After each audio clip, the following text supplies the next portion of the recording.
So, tignan nyo dito guys. So, dito tayo nag-buy tayo position kahapon. Tapos, umabot siya dito. May TP na almost $8. So, nag ano lang siya, nag full back. So, nag-create siya ng shooting star. Bearish shooting star. So, yun nga. Tignan mo ang balance natin dito is lugi tayo. Kasi na-hit yung stop loss natin dito. So, nag-full back siya, nagkaroon ng slightly bearish tapos umakyat siya, tatlong hours siya umakyat. Tapos bumaba naman. So, ang tawag dito is consolidation to. Ano siya? Parang nag-form siya ng bullish flag. So, bullish flag siya, nag-form siya ng bullish flag. Pero probably tataas din to pagkatapos nito kung may sign na paakyat na siya. Pwede ka na mag-buy dyan. May confirmation. Dapat lumagpa siya dito. Partial confirmation, lumagpa siya dito sa 72,200. Pero kung lalagpas siya dito, that is babalik siya sa bearish. Hanggang dito, confirm kung lalagpas siya dito sa 7, mga dito na 66,500.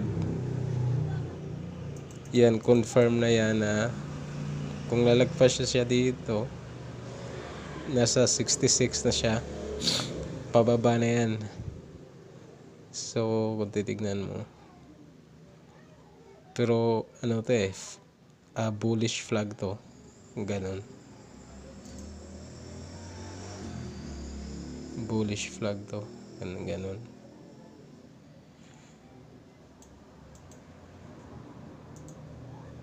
Ayan, bullish flag yan.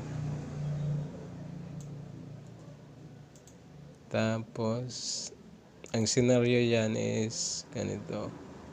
Pagkatapos dyan, akyat na yan dyan. Ayan, ganun. Pero depende pa rin sa takbo. Hindi pa tayo sigurado kasi hindi pa yan confirm. Pero nag-form ba siya ng flag, bullish flag. Ayan, ganyan. Kung titignan mo, bullish flag, diba? So, ganyan po. So, titingnan natin mamaya. Siguro aabot na ito bukas. Or kung magbe-bearish siya, mag-confirm siya. Ganito, ganyan. Confirm siya pero short confirmation yun, partial. Kung lalagpas siya dito, lalagpas siya sa trend line na to, maging bearish yan. Aabot na yan ng abot na yan ng siguro abot yan sa 60 or 61, ganun. Ayan, pinaka 63 siguro or 60, 62.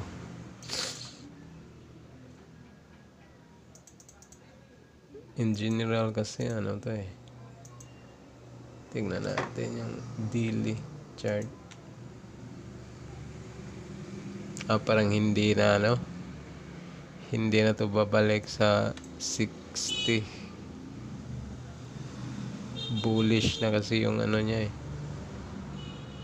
daily. Ayan, may dito Tagalin natin to. Ito, ano na to?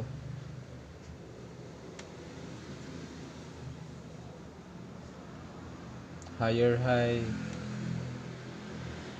Nagkaroon siya yung higher high dito.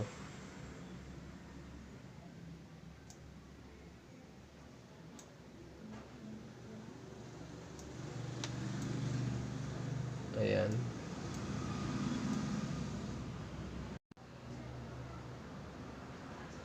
Tataas yan, hindi na yan ano. Sa akin lang Pero depende pa rin yan. Marami kasing factor ang maka-affect.